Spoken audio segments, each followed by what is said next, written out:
इस तस्वीर के आज बड़े चर्चे हैं। संसद भवन में ऐसा क्या हुआ जिसके बाद हर कोई ये बात करने लगा कि जरूरी नहीं कि कांग्रेस से बगावत करके आपको बीजेपी में ठौर मिल ही जाए।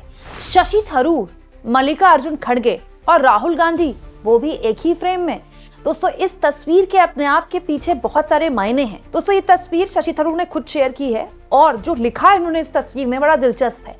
पूरा वीडियो जरूर देखिएगा दोस्तों, क्योंकि इस वीडियो के जरिए मैं आपको बताऊंगी कि शशि थरूर जो भाजपाई होते होते रह गए, वापस से कैसे खुद के कांग्रेसी होने पर फक्र कर रहे हैं। आज हुआ क्या दोस्तों, संसद भवन में मल्लिकार्जुन खड़गे के चैम्बर में उनका दफ्तर है, वहां पर शशि थरूर, राहुल गांधी और मल्लिकार्जुन खड़गे की यह तस्वीर खुद शशि थरूर ने शेयर करते हुए कहा, आज कई विषयों पर गर्मजोशी भरी और सार्थक चर्चा के लिए कांग्रेस के राष्ट्रीय अध्यक्ष मल्लिकार्जुन खड़गे जी और लोकसभा में नेता प्रतिपक्ष राहुल गांधी जी का धन्यवाद। भारत के लोगों की सेवा में आगे बढ़ते हुए हम सब एक ही पेज पर है। वाह, थरूर साहब ने तो बिल्कुल नई बात बोल दी। चलिए, फाइनली उन्होंने माना तो सही कि वो राहुल गांधी और खड़गे साहब एक ही पेज पर हैं। वैसे अभी कुछ दिन से थरूर साहब के पेजेस काफी बदले हैं ना। याद कीजिए दोस्तों, ये शुरुआत हुई थी ऑपरेशन सिंदूर के वक्त। सबसे पहले जब ऑपरेशन सिंदूर हुआ, शशि थरूर ने एक तरह से भारत की विदेश नीति को डिफेंड करते हुए तमाम इंटरनेशनल न्यूज चैनल्स पर बात करनी शुरू की। तब तक ठीक था, तब तक कांग्रेस पार्टी को भी कोई आपत्ति नहीं थी, क्योंकि शशि थरूर विदेश नीति पर बात कर रहे थे और वो भारत की बात कर रहे थे। तब तक किसी को कोई आपत्ति नहीं थी। लेकिन मामला तब और बढ़ गया जब प्रतिनिधि मंडल जो भेजा गया था, जो सबसे बड़ा प्रतिनिधि मंडल था सारे सांसदों का दुनिया के अलग अलग हिस्सों में, उसमें जो सबसे बड़ा प्रतिनिधि मंडल था उसके लीडर शशि थरूर को बनाया गया। और शशि थरूर जब वापस आए और मोदी जी से उनकी मुलाकात हुई, तो मोदी जी को बड़ा पन्ना वगैरह वो थमाते हुए दिखाई दिए कि देखिए, मैंने वहां इतना कुछ अचीव किया है और मैंने भारत की बात बताई है।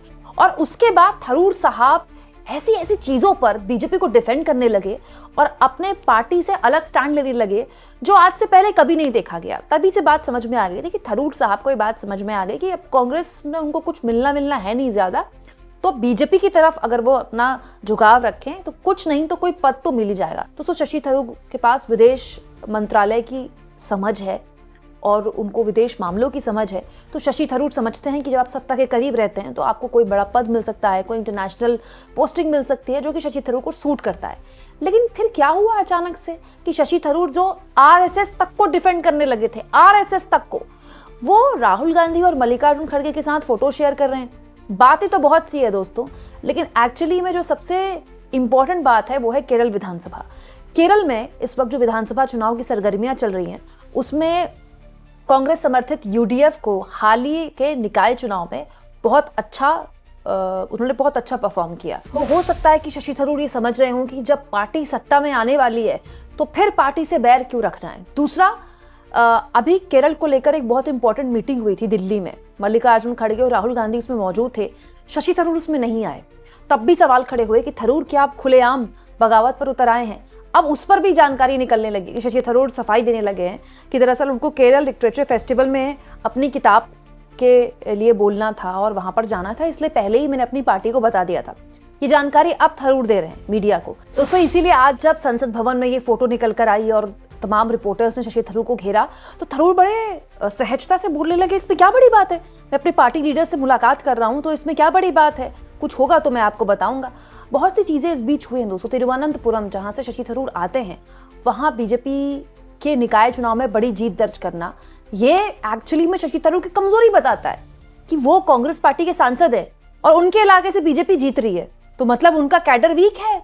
तो ये एक राजनेता के तौर पर उनकी कमजोरी है कि उनकी पार्टी के साथ जो भी गतिरोध है वो अपने कैडर को नहीं इकट्ठा कर पा रहे हैं। हालांकि राहुल गांधी और थरूर के बीच में इस बीच काफी एक, आप कह सकते हैं, कोल्ड वॉर जैसा भी देखने को मिला। जैसे अभी 19 जनवरी को एक महापंचायत केरल में रखी गई थी, जिसमें राहुल गांधी पहुंचे थे, थरूर भी वहां पर बैठे हुए थे।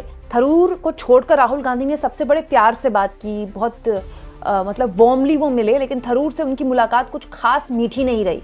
सुनने में आ रहा था उस वक्त भी थरूर काफी नाराज थे, बहुत खुश नहीं थे कि भाई उनको बहुत वेलकमिंग नोट पे राहुल गांधी ने नहीं लिया। लेकिन अब इस तस्वीर के साथ शशि थरूर खुद ही कुछ कहना चाहते हैं। उसमें सबसे इंपॉर्टेंट तो यही है कि उनकी ठोर फिलहाल तो कहीं और है नहीं, ठीक है, वो पार्टी के साथ ही रहेंगे। दूसरा, बीजेपी से भी उनको वो भाव नहीं मिला जिसकी वो उम्मीद कर रहे थे। मिलता तो ये हालत शशि थरूर की नहीं होती। तो शशि थरूर के बाद समझ में आ गई कि ना इधर के रहे ना उधर के रहे से अच्छा है कि कहीं के तो रहें, किधर के तो रहें।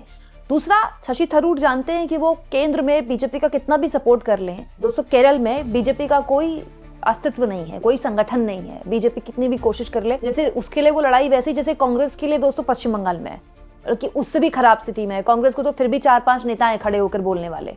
तो जाहिर तौर पर शशि थरूर को ये बात समझ में आई होगी कि अगर उनको लंबी पॉलिटिक्स करनी है तो फिलहाल कांग्रेस में ही रहने में उनकी भलाई है, उनका हित है। लेकिन ये पूरा का पूरा जो एपिसोड है ये कई बातों में कुछ बातें बताता है। वो ये कि जरूरी नहीं है कि आप मोदी जी की भर भर के तारीफ करें, अपनी पार्टी से मोदी जी के चक्कर में बैर ले लें तो फिर आपको बीजेपी भाव दे ही दे। दूसरा, धनखड़ एपिसोड के बाद बीजेपी भी अलर्ट हो गई है। वो तमाम लोग जो एक वक्त में कभी कांग्रेसी रहे, बड़ी इजीली बीजेपी में शामिल हो गए, कुछ मुख्यमंत्री बन गए, कुछ केंद्र में मंत्री बन गए। अब बीजेपी की भी ये बात समझ में आई है कि हर कांग्रेसी भाजपा के रंग में वैसे रंग जाए जरूरी नहीं है। धनखड़ एपिसोड के बाद बीजेपी अलर्ट मोड में आई है। तीसरा, ये कांग्रेस की भी कमजोरी बताता है। कांग्रेस के लिए क्या नहीं बोला इन दिनों में शशि थरूर ने, मतलब किस तरह का डिसिप्लिन तोड़ा है थरूर ने। मतलब आरएसएस तक की तारीफ करने पर उतर आ गए थरूर, और उसके बाद थरूर से राहुल गांधी मिल लेते हैं, उनके साथ फोटो खिंचा लेते हैं, और उसके बाद पार्टी में ऐसे दिखाया जाता है जैसे कुछ ठीक हो गया। ये कांग्रेस की मजबूरी भी बताता है कि उसके पास लीडर्स की कितनी कमी है, कि उसके अंदर डर है कि चुनाव से पहले किसी भी लीडर को नाराज क्यों करना है, क्यों अपने अंदर के फ्रैक्शंस किसी को दिखाने हैं। ये एक तरह की अनुशासनहीनता है जो थरूर ने की, बार बार की, उसके बावजूद भी उनको कोई खास परिणाम भुगतना नहीं पड़ा। आपको क्या लगता है दोस्तों, कमेंट बॉक्स में जरूर लिखें, और जितना हो सके चैनल को शेयर भी करें, सब्सक्राइब भी करें, और थैंक्स और ज्वाइन के ऑप्शन से अगर आप चाहें तो कुछ आर्थिक मदद भी चैनल की जरूर करें।